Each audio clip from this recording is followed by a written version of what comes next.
Di negara Korea ada sebuah badan pengawasan elektronik yang dimana mereka bertugas untuk mengawasi setiap narapidana berbahaya yang baru saja dikeluarkan. Hal itu dilakukan untuk mencegah terjadinya tindak kriminal terulang kembali. Di episode kali ini menceritakan seorang atlet taekwondo yang bergabung dengan badan pengawasan.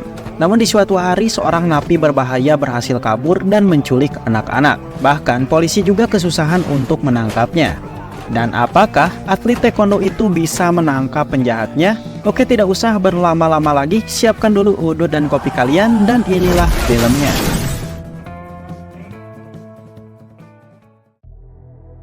Di awal film kita diperkenalkan dengan seorang pemuda bernama Lee Jung-do yang baru bangun tidur. Ia sangat suka sekali dengan olahraga fisik yang beradrenalin seperti taekwondo, judo, dan kendo.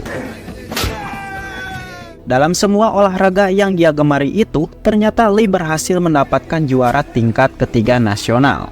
Sepulang dari sana, Lee menemui ketiga sahabat baiknya untuk mabar PUBG, yaitu game perang-perangan. Mereka sangat senang dengan permainan itu. Saat asik-asiknya bermain, handphone Lee tiba-tiba berbunyi. Itu dari ayahnya yang meminta tolong Lee untuk mengantarkan pesanan ayam goreng miliknya kepada semua pembeli. Lalu Lee yang baik hati segera mengambil ayam itu dan pergi ke kota menggunakan sepeda kecilnya untuk mengantarkan semua pesanan kepada pelanggan-pelanggan ayahnya. Malam harinya saat di perjalanan pulang, Lee tidak sengaja melihat seorang polisi sedang baku hantam dengan penjahat yang merupakan bekas narapidana. Dari kejauhan Lee hanya berdiam saja melihat mereka baku hantam. Lee sebenarnya tidak mau ikut campur dengan urusan polisi itu. Ia hanya tertarik saja dengan perkelahian mereka. Namun dalam pertarungan si polisi nampak kewalahan dan akan dibunuh menggunakan botol kaca. Lee terkejut. Dengan cepat Lee langsung berlari untuk mencegahnya. Penjahat ini tidak terima dan mengancam akan membunuh Lee jika ikut campur dengan urusannya. Lee pun tidak takut karena ia seorang atlet taekwondo. Hanya dengan satu serangan Lee berhasil menjatuhkan penjahat itu hingga pingsan. Di kaki penjahat Lee melihat ada gelang elektronik yang berbentuk sangat aneh. Lalu polisi yang sudah terluka parah berterima kasih kepada Lee. Ia berkata Lee telah membantunya mencegah masalah besar. Dan jika Lee tidak datang, kemungkinan ia akan tewas di tangan si penjahat. Atas keberaniannya yang sangat luar biasa, Lee diundang ke kepolisian untuk diberikan sebuah penghargaan. Tentu saja Lee sangat senang. Seorang polisi bernama Kim Sung Min lalu mengajak Lee berkenalan. Kim mengaku kalau ia adalah seorang manajer dari Badan Pengawasan Elektronik, yang dimana tugas dia hanya mengawasi setiap narapidana yang baru dikeluarkan dari penjara. Hal itu mereka lakukan untuk mencegah terjadinya tindak kriminal terulang kembali. Lalu Kim juga memberitahu bahwa saat ini sekitar 5.000 narapidana telah dipasangi gelang elektronik untuk diawasi. Mereka semua rata-rata adalah mantan pelaku kejahatan seksual, pembunuhan, dan gangster.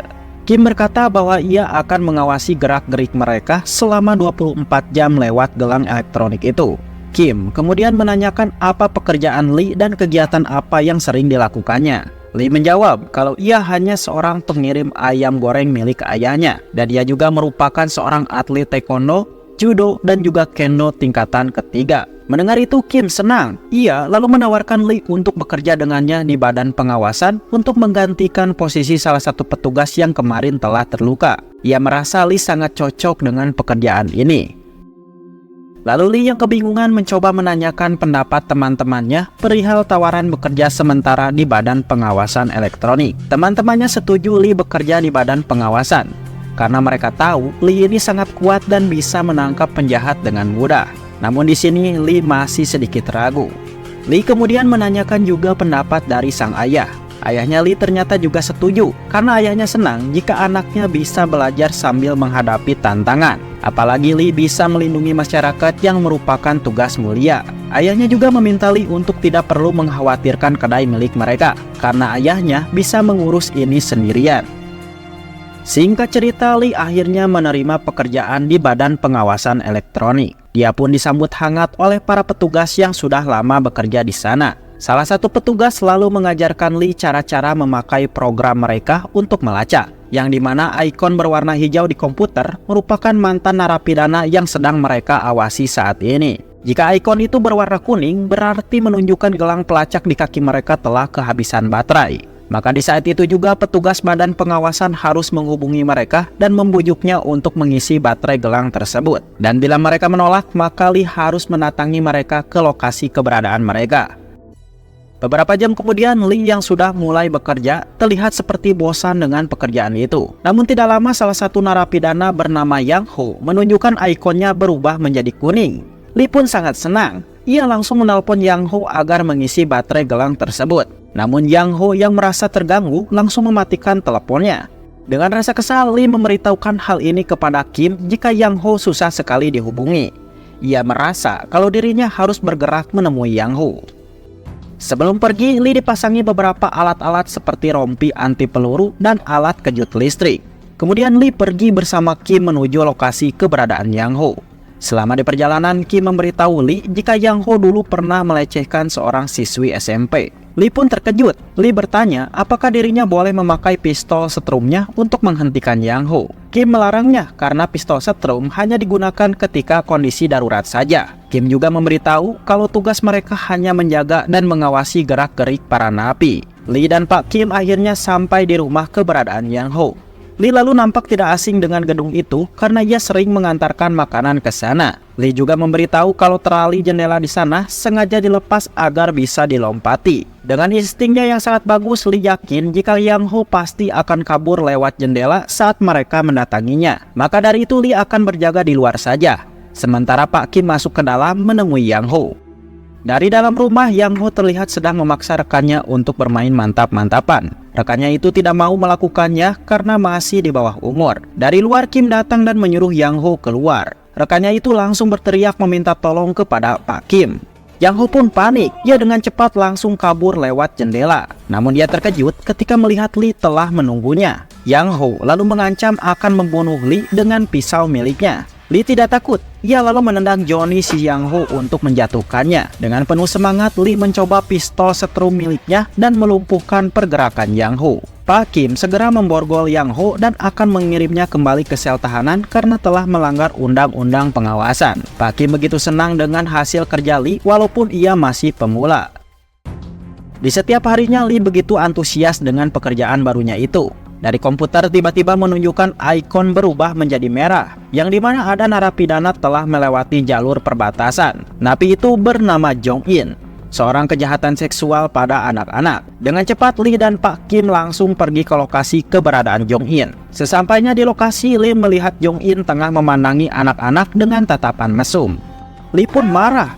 Ia langsung mengejar Jong In. Dalam pengejaran, Lee menendang kakinya Jong In sampai terjatuh. Dengan penuh amarah, Lee berniat membunuh orang keparat itu. Namun Pak Kim langsung menghadangnya. Ia menyuruh Lee bersabar karena Jong In hanya memancingnya saja. Pak Kim lalu menelpon polisi agar Jong In dimasukkan kembali ke dalam penjara karena dia telah melanggar undang-undang badan pengawasan. Sementara Lee meminta maaf kepada Pak Kim karena ia hampir saja membunuh Jong In. Kim berkata kalau Lee tidak perlu meminta maaf. Ia salut kepada Lee karena tindakannya barusan sangat keren. Lalu Pak Kim mengajak Lee makan babi panggang malam ini. Ia akan mentraktirnya. Awalnya Lee menolak ajakan itu karena ia memiliki janji dengan ketiga sahabat baiknya untuk mabar PUBG. Tapi Lee akan menerima tawaran dari Pak Kim jika Pak Kim bersedia mentraktir ketiga temannya itu. Pak Kim ternyata bersedia. Ia menyuruh Lee mengajak teman-temannya itu. Malam harinya di sebuah restoran, Lee memperkenalkan ketiga temannya kepada Pak Kim. Pertama ada Lembab. Ia disebut lembab karena ujung hidungnya sering berkeringat tidak karuan. Lalu kedua ada Cacing. Dia harus diinjak dulu baru menggeliat. Walaupun seperti itu, Lee berkata kalau Cacing adalah temannya yang paling baik dan tidak pernah marah. Dan terakhir yaitu Kakak. Dia adalah seorang penulis.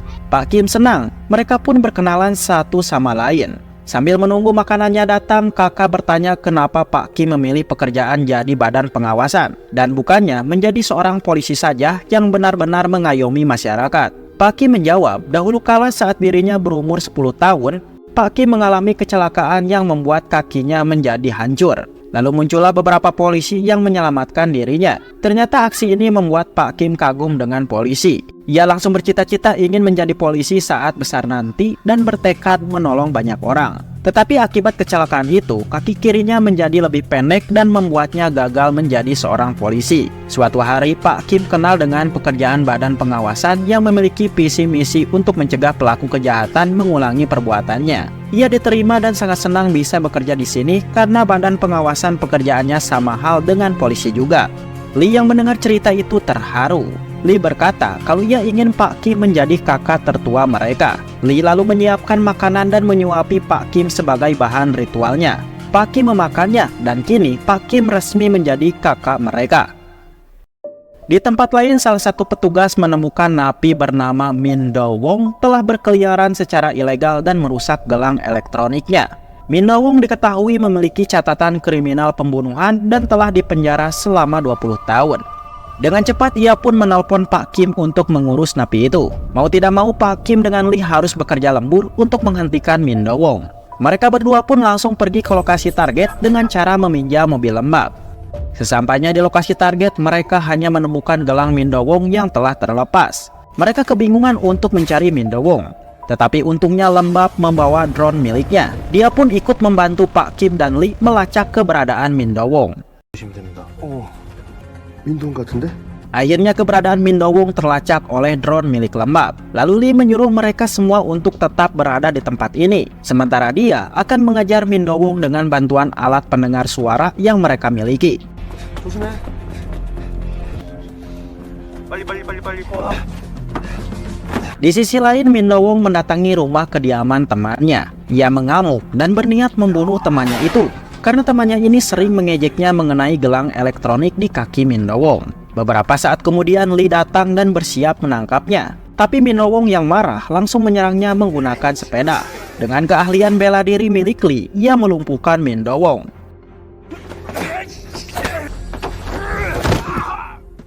Lee awalnya mengira semuanya sudah teratasi. Tiba-tiba ia dikejutkan dengan Min Do Wong yang mengambil pisau dan berniat bunuh diri. Pak Kim yang menyadari itu mencoba membimbing Lee agar mengikuti semua perkataannya. Pak Kim lalu memberikan kata-kata penenang untuk Min Do Wong yang harus diucapkan kembali oleh Lee. Pak Kim memahami perasaan Min Do Wong yang sudah capek dihina akibat gelang itu. Namun Pak Kim menyuruh Min Do Wong bersabar dulu karena suatu nanti gelang itu akan dicabut sesuai peraturan. Mendengar perkataan itu, Min Do Wong akhirnya luluh. Dia tidak jadi bunuh diri. 자꾸 사람들 앞에서 다 포기하고 싶으신 마음 참으셔야 이기시는 겁니다. Setelah peristiwa tadi, Lee pulang ke rumah dengan perasaan bahagia. Ia tidak menyangka atasannya itu memiliki hati yang mulia. Ayahnya yang melihat anaknya itu juga ikut merasakan kesenangan. Lalu sambil memotong buah apel, ayahnya Lee melihat berita di TV yang mengabarkan seorang napi berbahaya bernama Kakang akan segera dibebaskan dari penjara. Setelah menjalani masa hukuman selama 20 tahun dengan dakwaan telah memperkosa anak-anak di bawah 10 tahun. Keluarnya Kakang tentu saja menjadi pembahasan serius di Badan Pengawasan Elektronik. Karena setelah keluarnya Kakang pasti akan mengakibatkan keresahan yang sangat dahsyat bagi masyarakat terutama korbannya. Begitu juga dengan pekerja personil Badan Pengawasan yang harus bekerja ekstra mengawasi Kakang yang dibilang sangat berbahaya. Sementara Lee sendiri mendatangi salon untuk memotong rambutnya menjadi agak pendek dan keren. Setelah selesai, dia segera pergi menuju tempat kerjanya sambil menonton permainan yang dilakukan lembab. Saat melintas restoran babi panggang, Lee tidak sengaja melihat seorang napi tengah menggoda pelayan di sana. Lee merasa curiga dengan orang itu, apalagi dia telah dipasangi gelang elektronik. Dengan cepat Lee pergi ke tempat kerjanya untuk mencari tahu siapa napi itu. Pria itu ternyata bernama Gung Nam. Ia memiliki status kejahatan seksual dengan resiko sangat tinggi. Merasa curiga dengan perilaku Gung Nam tadi, Lee memberitahu Pak Kim kalau ia tadi melihat Gung Nam sedang menggoda seorang pelayan dengan tatapan nafsu. Pak Kim mencoba menelpon Gung Nam. Gung Nam mengangkat teleponnya dan mengatakan kalau ia akan bermain-main sesuka hatinya pada malam ini. Pak Kim pun langsung mengajak Lee pergi mendatangi Gung Nam. Namun sesampainya di lokasi, mereka berdua kesusahan melacak keberadaan Gung Nam karena posisi mereka saat ini susah sinyal. Tidak menyerah, Pak Kim dengan Lee mendatangi restoran babi panggang dan menanyakan pergi kemana orang yang ada di foto. Pelayan itu tidak tahu, tapi sebelum pergi, orang yang ada di foto itu telah mengajaknya untuk bermain mantap-mantapan. Tapi wanita ini menolaknya. Pak Kim dengan Lee memutuskan untuk berpencar mencari keberadaan Gungnam. Sebelum berpisah, Pak Kim menyuruh Lee untuk mencari tempat yang karyawannya hanya satu pekerja saja, karena dia yakin Gungnam pasti ada di tempat seperti itu.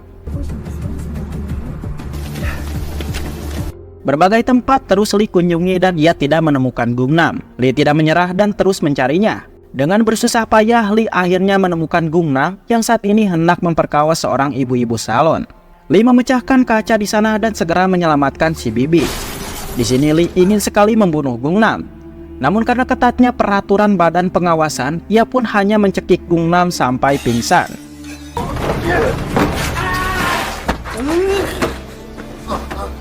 Gungnam pun berhasil ditangkap.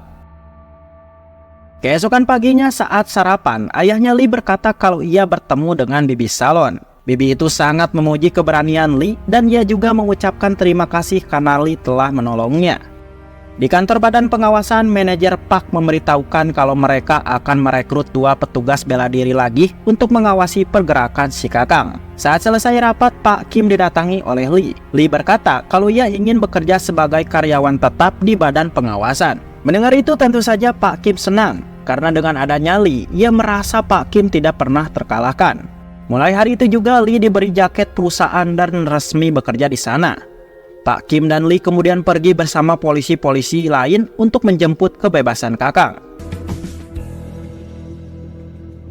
Sesampainya di sana, Kakang terlihat seperti psikopat. Dengan tatapan yang dingin membuat Pak Kim dengan Lee terdiam. Lalu Pak Kim memasangkan sebuah gelang elektronik di kaki Kakang. Sementara Lee sendiri hanya terdiam melihat postur badan Kakang yang sangat kuat. Ia yakin Kakang ini adalah petarung hebat melebihi dirinya.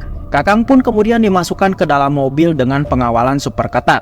Karena di hari pembebasannya, banyak sekali masyarakat yang berdemo hanya ingin mengusir Kakang yang dikenal sangat berbahaya.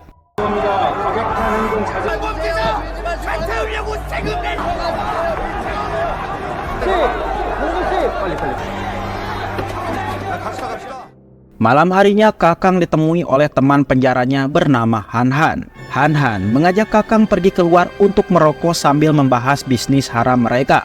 Han Han juga menyuruh Kakang jangan khawatir dengan gelang elektronik yang dipakainya. Han Han memberitahu gelang itu sedikit error, karena 3 tahun yang lalu Han Han pernah dipakaikan gelang itu juga.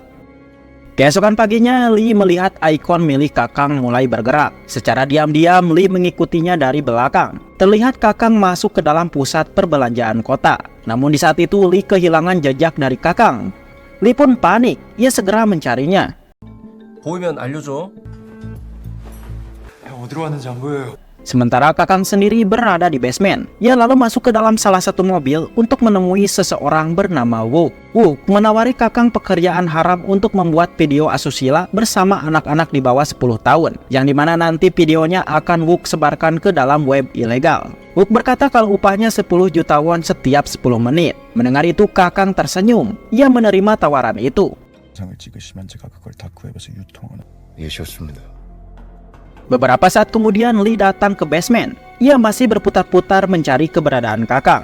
Lee lalu menghampiri mobil Wook. Namun karena kacanya berwarna hitam, ia pun tidak bisa melihat apapun termasuk Kakang. Tapi Lee sempat mencatat plat nomor itu di dalam ingatannya. Pak Kim yang merasa Lee kesusahan mencoba membantunya dengan cara menelpon Kakang. Kakang pun akhirnya sadar kalau dirinya sedang diikuti. Ia lalu mengangkat teleponnya dan memberitahu kalau dirinya berada di kedai gimbap agar menghilangkan rasa kecurigaan. Lee langsung berlari untuk memastikannya. Dan benar saja, Kakang berada di sana sehingga membuat Pak Kim dan Lee percaya kalau Kakang berada di kedai gimbap. Saat di kantor, Pak Kim dan Lee memikirkan soal rencana apa yang akan Kakang lakukan. Mereka yakin Kakang sedang mengelabui mereka. Beberapa saat kemudian datanglah Pak Chow, seorang petugas yang baru pulih setelah dirawat 5 minggu. Pak Chow berterima kasih kepada Lee karena saat itu Lee telah menyelamatkan nyawanya. Sebagai ucapan terima kasihnya, Pak Chow memberikan hadiah Lee berupa sarung tangan yang cocok untuk Lee ketika menjalankan tugas. Di tempat lain, seorang bocil terlihat sedang berjalan sendirian. Bocil itu lalu menghampiri anjing kecil yang lucu. Namun dari belakang tiba-tiba pria misterius menyekap bocil itu dan membawanya ke suatu tempat. Sementara di tempat lain, Yang Ho menemui Han Han untuk mengajaknya kerjasama. Kakang dan Han kini berada di ruangan bawah tanah. Mereka akan menjadikan lokasi itu sebagai tempat pembuatan video asusila kepada bocil-bocil. Dengan begitu, Kakang tidak akan dicurigai oleh badan pengawasan karena tempat tersebut berada di gedung tempat Kakang tinggal. Di kantor, Pak Chow dan Pak Kim mendapati Yang Ho telah bergerak dan handphone Yang Ho susah sekali dihubungi. Pak Kim lalu memberitahukan hal ini kepada Lee yang saat ini sedang mengawasi Kakang, yang dimana Pak Kim akan berangkat bersama Pak Chow untuk mendatangi Yang Ho. Malam harinya saat hujan deras, Lee mengikuti kemana Kakang pergi. Begitu juga dengan Pak Kim dan Pak Chow yang sedang mencari keberadaan Yang Ho. Lalu sampailah Pak Kim dan Pak Chow di tempat sampah. Saat menelusuri tempat itu, tiba-tiba Pak Kim dan Chow mendengar suara tangisan perempuan yang meminta tolong. Mereka berdua terkejut dan langsung berlari menuju sumber suara itu. Tapi ternyata suara itu merupakan sebuah jebakan yang telah disiapkan Yang Ho.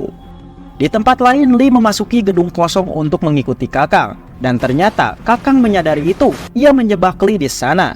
Ratusan preman lalu bermunculan untuk membunuh Lee. Lee berusaha tenang. Ia lalu menggunakan barang-barang di sana untuk menyerang mereka.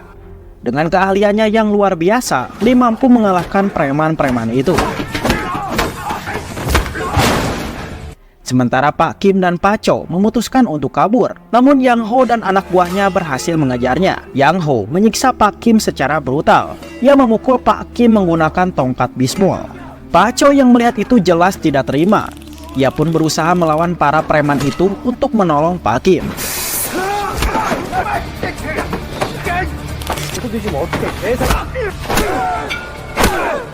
Sementara Lee mulai kelelahan menghadapi para preman yang terus bermunculan. Ia tidak menyerah dan membabat habis para preman yang masih tersisa.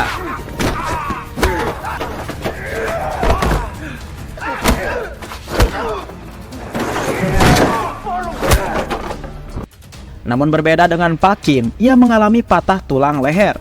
Sementara Pak Chow harus tewas dalam kejadian itu.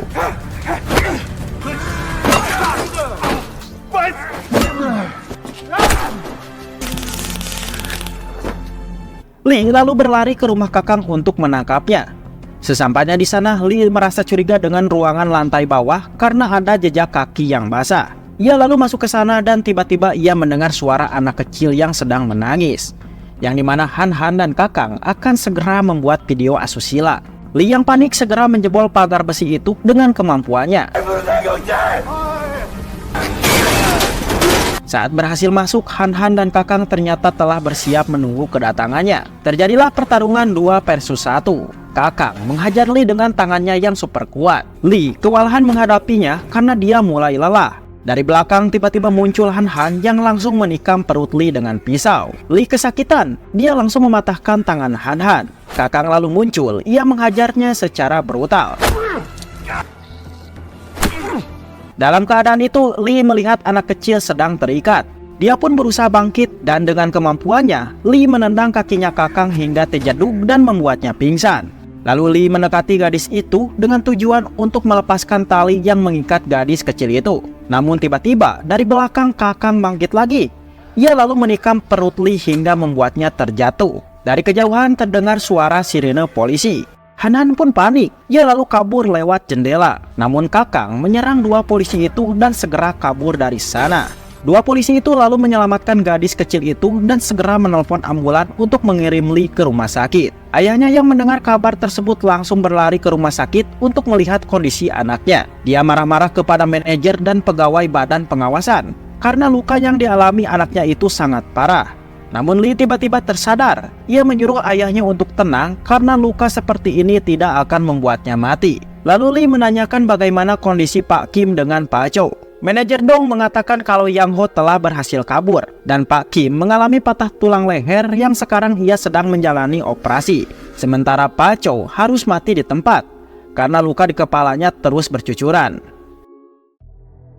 Beberapa bulan kemudian, Lee yang sudah pulih ditemui dengan ibu dari anak gadis yang telah ditolong oleh Lee. Ibu itu memberitahu kalau anaknya trauma atas kejadian tersebut. Lee kemudian mendatangi ruangan Pak Kim untuk melihat kondisinya. Lee lalu menceritakan tentang anak yang telah ia selamatkan, yang dimana saat ini anak itu sangat ketakutan untuk keluar rumah. Pak Kim memberitahu Lee jika Kakang memiliki tempat rahasia, bahkan sampai saat ini polisi belum berhasil menemukan keberadaan Kakang. Kim memahami perasaan Lee, namun Kim tidak mau Lee terluka lagi. Maka dari itu biarkan saja polisi yang mengurus Kakang. Lee pun terdiam. Ia lalu menyuruh teman-temannya untuk pergi keluar ruangan untuk ngobrol sesuatu.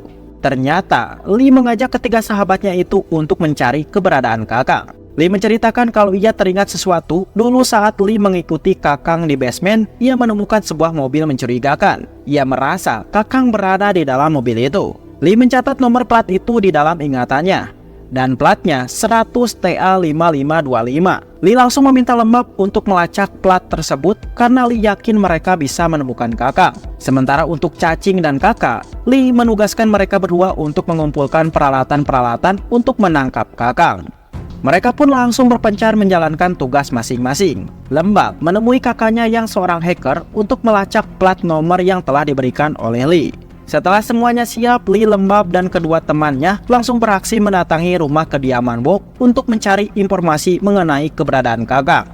Lembab lalu membobol rumah Wook dengan alat miliknya yang super canggih, dan setelah itu mereka bersembunyi. Wook kemudian keluar untuk mengeceknya, namun Lee langsung menyeret Wook ke dalam dan mengikatnya di atas kursi. Dengan flash disk pemberian kakaknya, Lembab mulai memasukkannya ke laptop milik Wook agar kakaknya bisa meretas data-data di sana dari kejauhan. Saat membuka folder milik Wook, kakaknya Lembab terkejut karena di sana berisi ribuan video asusila terhadap anak-anak. Mengetahui itu, Lee marah besar. Ia lalu menyiksa Wook secara brutal, bahkan berniat membunuhnya. Teman-temannya berusaha menghadang Lee, namun Lee malah tidak sengaja mencoblos mata Wook hingga berdarah. Cacing lalu memanfaatkan kesempatan itu untuk menanyakan di mana keberadaan Kakang, dengan imbalan Cacing akan menelpon ambulan untuk mengobati mata Wook. Karena jika tidak segera ditangani, Wook akan mengalami kebutaan. Wook pun ketakutan. Ia pun akhirnya memberitahu keberadaan Kakang.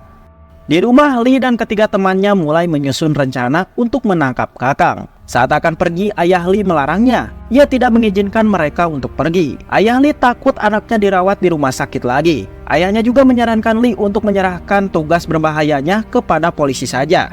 Lee lalu berkata kalau anak yang kemarin telah ia selamatkan kemarin masih belum bisa keluar rumah karena rasa trauma.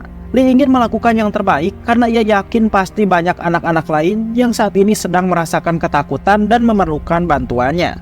Mendengar itu, ayahnya Lee luluh. Ia pun akhirnya mengizinkan Lee untuk pergi. 몸 조심해. 네. Sesampainya di lokasi, mereka berempat langsung berpencar dan mulai menjalankan tugas mereka masing-masing. Sementara urusan baku hantam, biarkan Lee yang mengurusnya. 내가 깜빵에서 너 살린 거. Lee berteriak keras menyeru Kakang keluar dari sana. Terjadilah pertempuran 1 versus sekuat. Lee melemparkan pot-pot di sana sebagai senjata. Walaupun sendirian, Lee mampu menghajar anak buah Kakang satu persatu. Kakang yang merasa kemampuan Lee sangat hebat, ia pun langsung kabur. Lee berteriak keras menyuruh Lembab untuk mengikuti kemana si Kakang kabur menggunakan drone.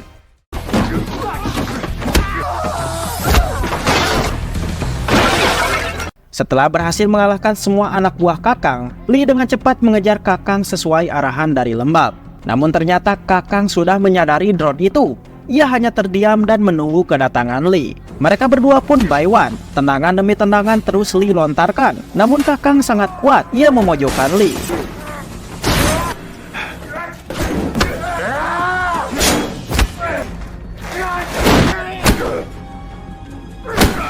Melihat temannya kesusahan, Lembab tidak terima. Ia lalu mengarahkan drone miliknya untuk menyerang Kakang. Akhirnya Lee pun bangkit lagi dan menyerang lagi si Kakang. Kakang kewalahan. Lee mengeluarkan tendangan sakti yang membuat Kakang langsung pingsan dalam sekejap. Akhirnya Lee berhasil menangkap Kakang dan akan mengirimnya kembali ke dalam penjara untuk dihukum. Setelah kejadian itu, Lee, Lembab, Cacing, dan Kakak mendapatkan penghargaan dari Presiden Korea atas keberanian mereka dalam menangkap penjahat paling ditakuti. Anak yang telah Lee tolong juga datang ke sana. Ia memberikan bunga kepada Lee. Sementara Pak Kim kini mulai pulih. Ia terlihat lebih bersemangat karena ada Lee di dalam timnya. Dan film pun tamat. Mantap sekali.